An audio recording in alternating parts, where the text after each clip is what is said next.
ஐப்பசி மாத அமாவாசையை கூடிய நன்னாளில் சிறந்த இந்த கேதாரேஸ்வர விரத பூஜையை செய்ய வேண்டும் என்பது ஸ்கந்த புராண வாக்கு.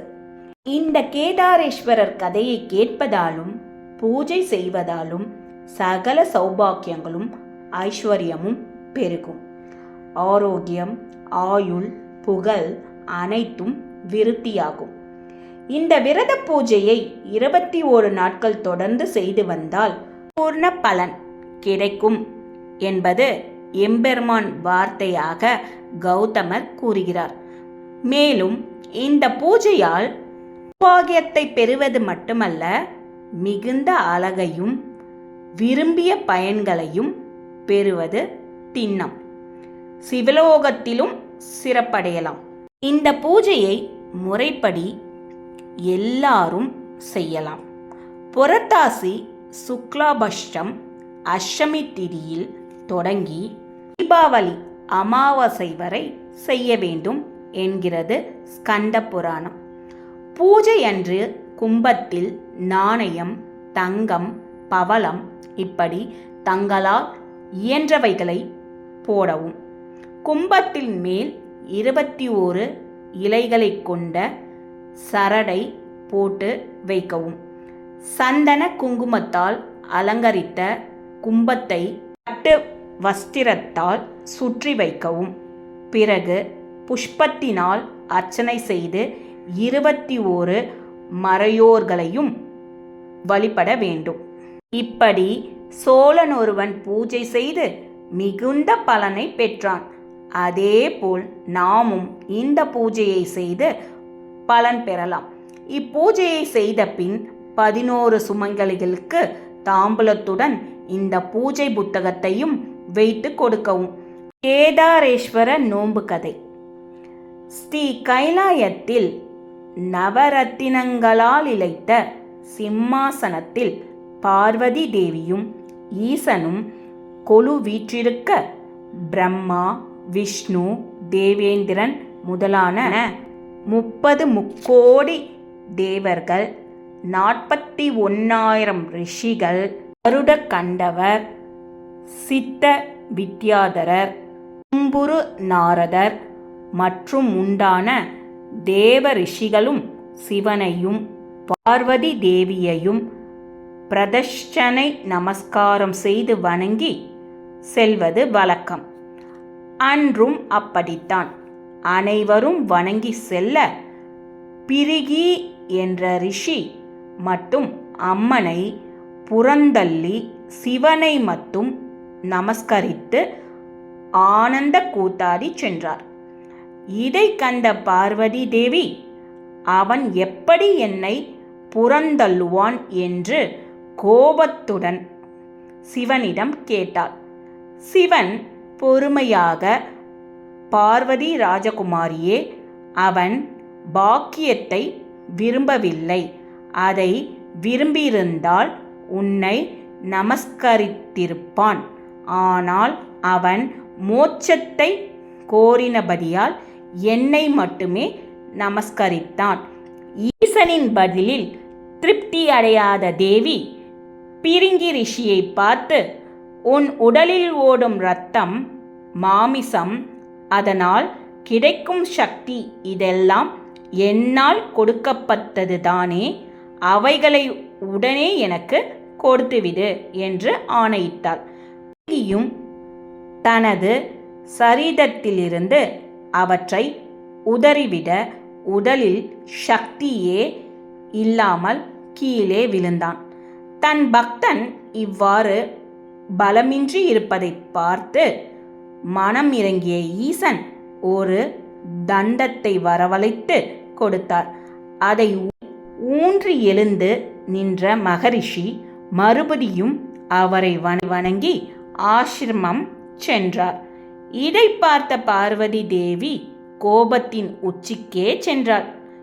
என்னை உதாசீனம் செய்தவனுக்கு நீங்கள் உதவி செய்வதால் என்னையும் நீங்கள் அவமதிப்பதாகவே ஆகிறது.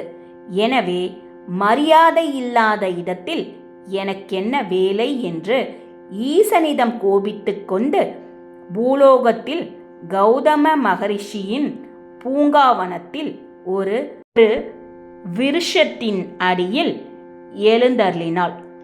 தேவி அவ்விடம் எழுந்தருளியதால் 12 ஆண்டுகளாய் வறட்சியாய் கிடந்த செடி கொடிகள் மரங்கள் எல்லாம் துளிர்த்து பூத்து காய்த்து மனம் வீசத் தொடங்கின. பூச்செடிகளான மல்லிகை, முல்லை, கொங்கு, இருவாச்சி, மந்தாரை, பாரிஜாதம், செண்பகம், சிறுமுல்லை, புன்னை, பாதிரி, வில்வம், பத்திரி, துலபம் மற்றும் உண்டான சகல ஜாதி புஷ்பங்களும் விஸ்தாரமாய் புஷ்பித்து சுற்றிலும் 4 யோசனை விஸ்தீரணம் பரிமளம் வீசியது. எப்படி இந்த அதிசயம் நடந்தது? நான் வணங்கும் ஈசனும் தேவியும் விஷ்ணுவும் பிரம்மாவும் தங்கள் பாதத்தை பதித்திருக்கிறார்களோ? இல்லையேல் இந்த அதிசயம் நடக்க வாய்ப்பே இல்லை. அவர்கள் இங்குதான் இருக்க வேண்டும் என்றபடி அவர்களை தேடியவாறு பூங்காவனத்தினுள் நுழைந்தார். அங்கு வில்வ விருஷகத்தின் அடியில் பார்வதி தேவி எழுந்தருளிருக்க கண்டு சாஷ்டாங்கமாய் விழுந்து நமஸ்கரித்தார். 30 முக்கோடி தேவர்களுக்கும் சகல முனிவர்களுக்கும் ஒப்பற்ற தெய்வமாய் விளங்கும் பராசக்தியே, ஈஸ்வரியே, நான் இவ்விடத்தில் உங்களை தரிசிக்க எத்தனை கோடி புண்ணியம் செய்தோனோ என்று கௌதம முனிவர் வணங்கி நிற்க, பார்வதி தேவி நடந்த சம்பவத்தை அப்படியே ஒன்றுவிடாமல் தான் கோபமாக பூலோகத்துக்கு வந்த கதையை சொன்னாள். பிறகு கௌதமர் கேட்டுக்கொண்டதற்கிணங்க அவரது ஆசிரமத்தில் எழுந்தருள சம்மதித்தாள். நாட்கள் சென்று கொண்டிருக்கையில் ஒரு நாள் கௌதமரை அழைத்த தேவி, இந்த பூலோகத்தில் நான் ஒரு விரதம் அனுஷ்டிக்க வேண்டும். தூய்மையானதும் மேலானதுமான விரதம் ஒன்று இருக்குமே ஆயின் அதை எனக்கு சொல்ல வேண்டும் என்று கேட்க, கௌதமர் அன்னையை வணங்கி, லோகமாதா, அபிராமியே, திரிபுர பம்மாரி, சிவகாமி, கௌரி, கைலாசவாசினி, தேவஸ்ரூபி, உம்முடைய சந்நிதானத்தில் அடியேன் இந்த விஷயத்தை சொல்கிறேன். இந்த பூலோகத்தில் ஒருவருக்கும் தெரியாத ஒரு விரதம் உண்டு. அந்த விரதத்திற்கு கேதாரேஸ்வரர் நோன்பென்று பெயர். அதை இதுவரையில் யாரும் அனுஷ்டிக்கவில்லை. அதை அனுஷ்டித்தால் காரியம் சித்தியாகும் என்று சொன்னார். இந்த விரதத்தை எப்படி எப்போது அனுஷ்டிக்க வேண்டும் என்பதை விவரமாய் சொல்ல வேண்டும் என்று ஆர்வமாய் கேட்டாள் தேவி. அவரும் சொல்லலானார்.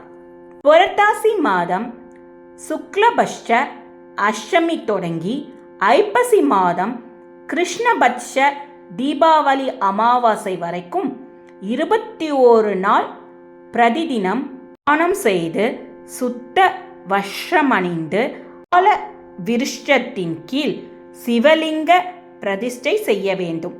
பிறகு அபிஷேகம் செய்வித்து விபூதி, சந்தனம் சாத்தி வெள்ள உருண்டை, சந்தன உருண்டை, மஞ்சள் உருண்டை, ரசம், வாழைப்பழம், தேங்காய், பாக்கு, வெற்றிலை இவற்றை வகைக்கு ஒன்றாக வைத்து வில்வ வச்சனை, தூப தீபம், நைவேத்தியம் செய்து நமஸ்கரித்து நோன்பு கயிறை கட்டிக்கொள்ள வேண்டும்.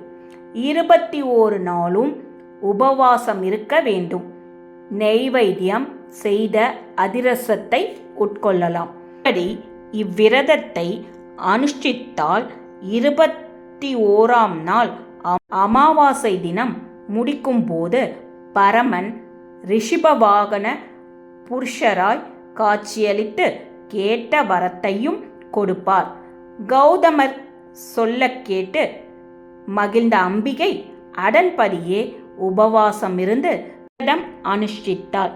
பரமேஸ்வரியின் விரதத்தை கண்டு மகிழ்ந்த பரமன் தேவகணங்கள் புடைசூழ காட்சியளித்து இடபாகத்தை பரமேஸ்வரிக்கு கொடுத்து ஆதீஸ்வரராக கைலாயத்திற்கு எழுந்தருளினார். விரதத்தின் மேன்மையை கண்ட தேவர்கள், ரிஷிகள் முதலானவர்களும் அன்று முதல் இந்த விரதத்தை அனுஷ்டித்து வரலாயினர். முறை தேவகன்னியர் பூலோகத்திற்கு வந்து கங்கை கரையில் இவ்விரதத்தை அனுஷ்டிப்பதை அந்நாட்டு இளவரசிகளாயிருந்த புண்ணியவதி பாக்கியவதி என்ற இரு பெண்களும் கண்டனர். விதிவசத்தால் தன் தகப்பன் நாடிழந்ததையும் செல்வமில்லாமல் தங்களுக்கு இன்னும் விவாகமாகாத நிலை இருப்பதை அவர்களிடம் சொல்லவும் தேவகன்னியர்கள் அவர்களுக்கு பூஜையின் மகிமையை எடுத்து சொல்லி கலந்து கொள்ள செய்தனர். மிகவும் மகிழ்ச்சியுடன் விரத பூஜா முறையின் விவரமறிந்து தேவமங்கையர் கொடுத்த நோன்பு கயிறையும் பெற்றுக்கொண்டு வீட்டிற்கு சென்றனர். ஆனால் அங்கு அவர்கள் கண்ட காட்சி அவர்களை ஆச்சரியத்தால் ஆழ்த்தியது. அவர்களுடைய குச்சி வீடு மாட மாளிகையாக மாறியிருந்தது. நாடும் தகப்பன் வசம் வந்தது. ஐஸ்வர்யத்துடன் அவர்கள் வாழ்ந்து வரும் நாளில் ராஜகிரி அரசனுக்கு புண்ணியவதியையும் அலகாபுரி அரசனுக்கு பாக்கியவதியையும் மணமுடித்து அவரவர் ஊருக்கு அனுப்பி வைத்தார் அரசர். இங்கனம் வாழ்ந்து வரும் நாளில் பாக்கியவதி தன் கையிலிருந்து நோன்பு கயிற்றை அவரை பந்தலின் மேல் போட்டு மறந்து போனதின் விளைவாக பாக்கியவதியை தரித்திரம் பற்றி கொள்ள ஆரம்பித்தது. அவளது நாட்டை வேற்றரசன் கைப்பற்றி கொண்டான். உண்ண உணவும் உடுக்க உடையும் இன்றி தவித்தனர். ஆனால் நோன்பு கயிறு இருந்த அவரை பந்தல் மிகுதியாய் காய்க்கத் தொடங்கியது. அதை மட்டுமே ருசித்து வந்தனர்.